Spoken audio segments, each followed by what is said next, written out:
Dans l'algie vasculaire de la face, en plus des traitements de crise dont on a déjà parlé, en plus des traitements de fond classiques, médicamenteux, il y a une arme thérapeutique majeure que sont les infiltrations au niveau de l'émergence du nerf d'Arnold avec en général les dérivés de la cortisone, des corticoïdes. Parfois on y associe des anesthésiants et parfois on se limite à des injections d'anesthésiants, ce qu'on appelle des blocs. En tout cas, ces options sont une aide majeure pour certains patients qui sont bien sûr proposées par votre médecin, notamment chez les patients qui ont une période d'algie vasculaire de la face extrêmement intense où il faut mettre un coup d'arrêt et notamment en attendant que les traitements médicamenteux ne marchent. Aussi pour les patients qui ont des périodes très brèves mais très intenses.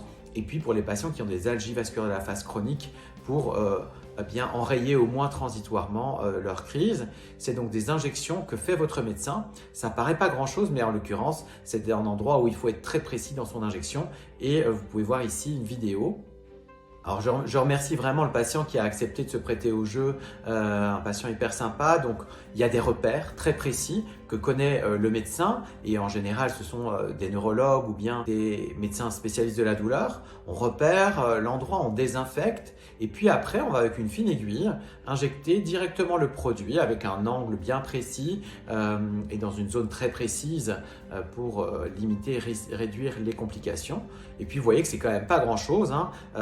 En général, les patients qui souffrent d'algie vasculaire de la face connaissent la douleur et reconnaissent que finalement, cette petite piqûre était vraiment rien à côté d'une énorme crise d'algie vasculaire de la face. Et puis, on est souvent amené à faire 3 injections à 48-72 heures d'intervalle. Et chez certains patients, ça peut arrêter la période. Chez d'autres, ça peut la diminuer de manière très significative. Donc voilà une arme en plus à discuter avec votre médecin. À bientôt.